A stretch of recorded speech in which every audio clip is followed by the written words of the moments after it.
Sup, my dudes? We got that final round of the 2022 RF Supercross Series Salt Lake. You know what I'm saying, boys? Spency boy out here on his CRF 454 fatty. Just absolutely sticking to the ground right now. So, yeah, this track, final round of this, pro series here in 22. So this will be a little bit of a wrapping up all the different tracks in the video that we've had this year so far. I think this one sits somewhere in between. It's not my favorite one, but I don't think it's the worst one.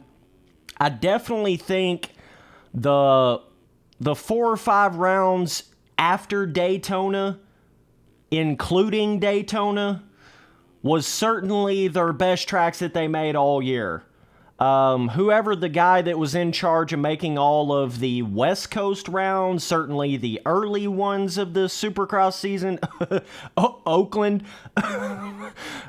good God almighty, bro. Those were some of the worst RF tracks I have rode on, certainly for their time. You know what I'm saying? But I do think they really started to get it together right there midpoint of the series. Daytona, 4 or 5 rounds after Daytona. I mean, some of those tracks in there started to feel almost identical to like a 2017 style of track, aka the best, pre-made track designs that I felt like we've ever had in this game as far as RF Pro Racing tracks. Obviously, that's before you start talking about Erode or anything like that. But, Spency boy with the hotlines out here. Bro, I rode like 5-6 laps on this track. I wasn't trying to change the world here. I don't know, dude. I don't know where I sit with this RF shit at this point. I'm just covering it for the shits and giggles at this point, you know what I mean? But yeah, I think they had like I say, 3 or 4 what I would call pretty damn good tracks right there, like the Daytona and right after Daytona. But then I think they've started to kind of lose their way again here just a little bit, especially that Denver round. I was not a big fan of that. It got super narrow again. Started to get that sandy feeling to it again.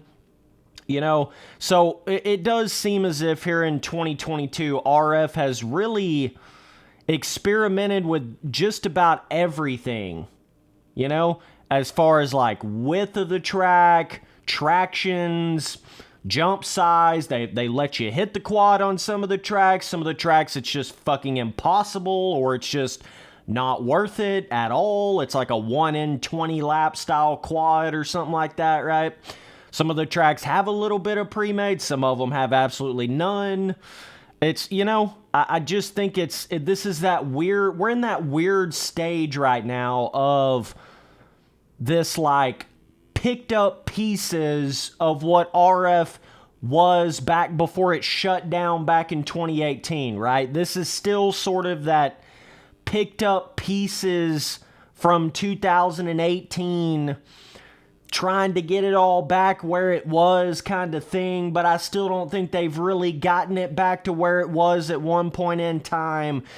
Fuck talking about making it like actual 2022 next level. Like I say, I think they've had 1 or 2 tracks in there that I felt like were actually like that.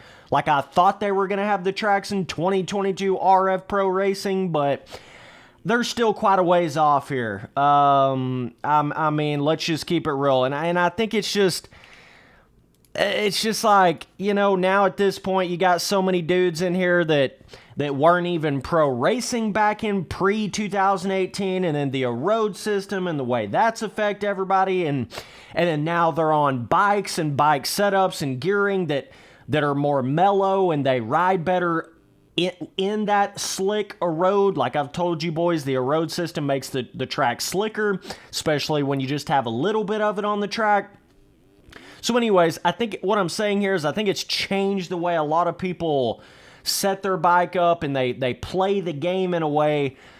And it's as if I think that's also then affected the way RF makes the tractions and whoever's testing these tracks and the way they design things. It's definitely got more of a, somebody's riding a bike with a lot more mellow of a power curve, So I feel like when you get on certain like 2022 RF Supercross tracks with like a 2017 Noah Road style of gearing or bike setup or whatever, it's as if the traction's not even made for it, the track's not even made for it. It's just weird, right? And this goes back to all of that. You got two different worlds going on right here with MX Sim simultaneously. You have the pre-erode system with pre-made ruts, pre-made roughness, you know, and it was all based around that, and the tractions, you know, when they started introducing the erode system, you've got that whole other side of the game, which is the more friction-based, you know, sandy style to try to add a little bit more of that cushiony feeling to it, to try to play into the erode system of the game. So there's kind of two different worlds going on right now with MX Sim, and it is a bizarre situation. It just is. Boy, I crashed early in this gameplay. I don't even know how I crashed right there, but, you know, leave it up to the Spency boy, like, what the fuck? There is something a little bit weird with this traction on this track. I can't quite put my finger on it, but they've certainly been experimenting with different tractions, I feel like, all through the year. You know what I'm saying? I definitely think that they have done that. But yeah, these tracks feel totally different when you get on a more mellow power band style bike, more mellow, you know, power curve, like the 2018 CRF 450 or like the 2017 Husky or something like that, right? These tracks definitely do fit those bikes better in a way. But again, then you feel like you're a fish out of water when you get in there on a bike that doesn't have that super mellow power band in it, and then you're like you feel weird on the track.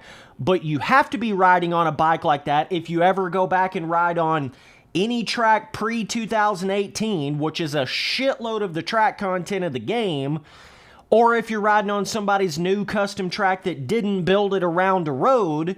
Do you see what I'm saying? So you really do have a twisted, split, community-style world of, it's almost like you need a non-erode bike setup, gearing setup, dyno setup, and then you need a for erode bike setup, dyno setup, gearing setup, because they're just so different. They're just so different. The dirt's completely different. The erode makes it completely different.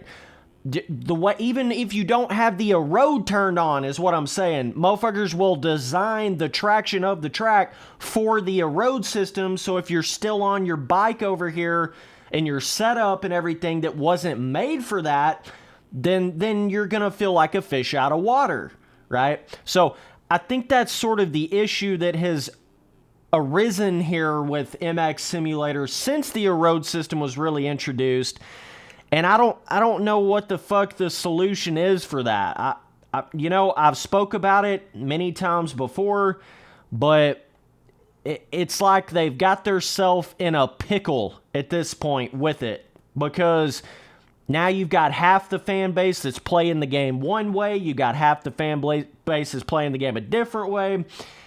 I don't know what we're going to see in the future. Like I say, I made my whole video, you know, RF Erode alternative video. I'm sure a lot of you guys saw that one.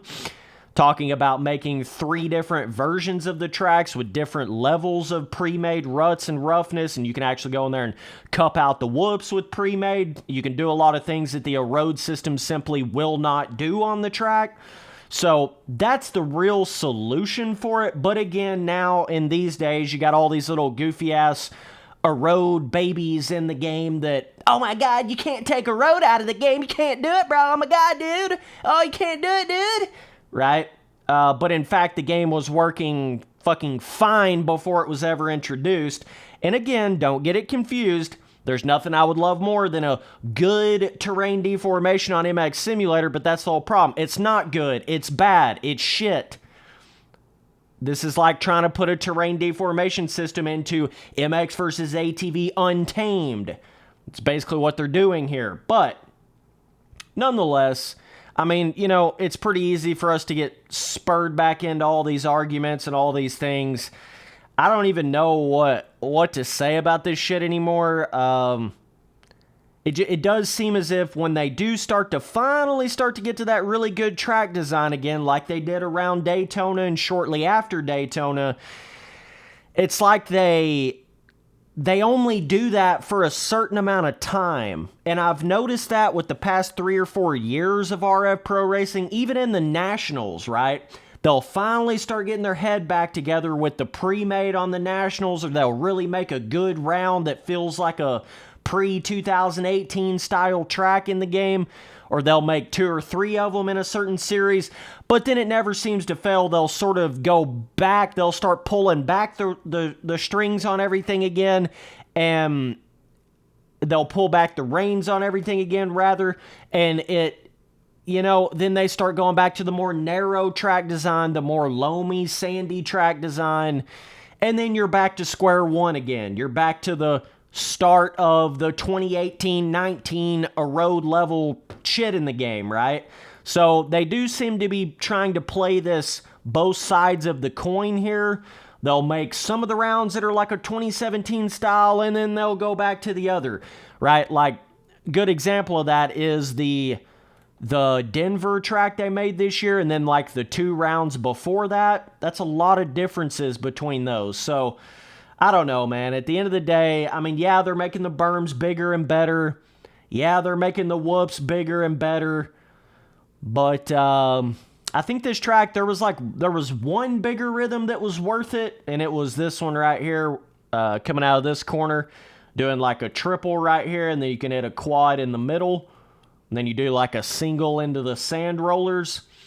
But other than that, not much of line option, big line option. I mean, yeah, there is like right here, going up the inside, doing the triple right here, and then I guess you can call this a quad, but this last jump is not even really a jump, so it don't even really matter if you land it good or not.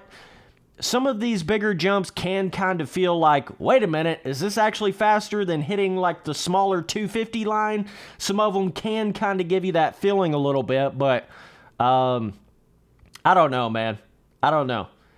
It just seems as if we're to that day and age where I don't know if we're ever going to get back to an actual consistent, good built track design, just consistency throughout the series. I don't know if we're ever going to get back to that. As far as like the berm size, how big they're making the pre-made, the overall difficulty of the tracks, the tractions. I don't know if we're ever going to get back to that coherent consistency that we used to have back pre-2018. I think that's their biggest problem they have right now. It's as if RF themselves can't figure out what the fuck they should be doing or they're supposed to be doing. And that's just apparent with how much they've changed everything just in 2022, And this ain't the first year they've done that. They did that last year. They did that the year before. Ever since 2018, they seem to have changed the tracks more in one series than they ever used to do before that. So that's my thing. Like they need to have their shit together at Anaheim 1, stick to whatever the hell sort of track designs you thought you was going to have at the start of the year, and just do it throughout the year. And you learn in the off season. You change things in the off season. You don't do it as you're going through the series, because then that makes it feel like a weird splintered series, And I feel like that's what this 2022 Supercross series is yet again. If you go ride on the Anaheim 1 and the Oakland, those are so fucking different than like the 5 or 6 rounds after Daytona. I mean, it's just night and day difference, The berms are different, the traction's different, the whoop difficulty is totally different, the rhythm section potential difficulty is totally different. You boys remember on that Oakland track, oh my God, those rhythm sections were hilarious, to say the least. And at the end of the day, I don't know. Maybe we'll get to the point where they start just running a super, super, super low, like the lowest possible Erode setting with 3 or 4 different versions of the tracks per round that don't come out until right before the heat race or right before qualifying or right before the main events. So, but still with a really, really small Erode setting, I mean, there's definitely more levels they can take this and make this a lot better than it currently is. But I almost feel like we're just in that situation where it's like they're just going to do it like they did it in 2018/19, more so 2019 because 2018 was technically EMF, but it was North American, so 19 was technically when RF came back. I don't think they're going to really strive to do all that much better than what they were doing in 2019 for the next 5 to 10 years. I just think it's going to be pretty much this shit for the next 5 to 10 years, you know? So for me, it's just, yeah, I'll still come take a look at it from time to time, but I personally have no intention on racing in this or getting super deep into this, you know?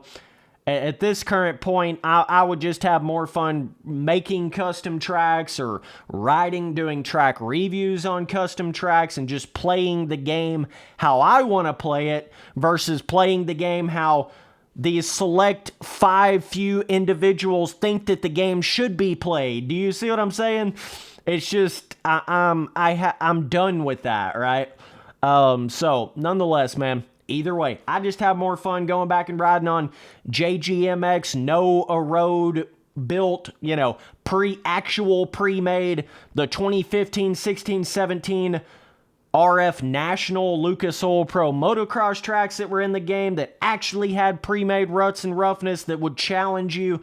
That shit's just more fun to me, you know? It's just more fun to me, and that's all it comes down to. So, as far as this track right here, like I say, not the best one this year, not the worst one this year, somewhere in between. But, you know, I would hope they would have learned their lessons through all this, but boy, they certainly haven't shown that in the past 3 or 4 years. You know, it's almost like they forget about everything that they've learned in the off season, and then it's sort of a shot in the dark at what you're going to get at Anaheim 1 in those first 2 or 3 rounds. There's really no telling. There ain't no telling. Ain't no telling.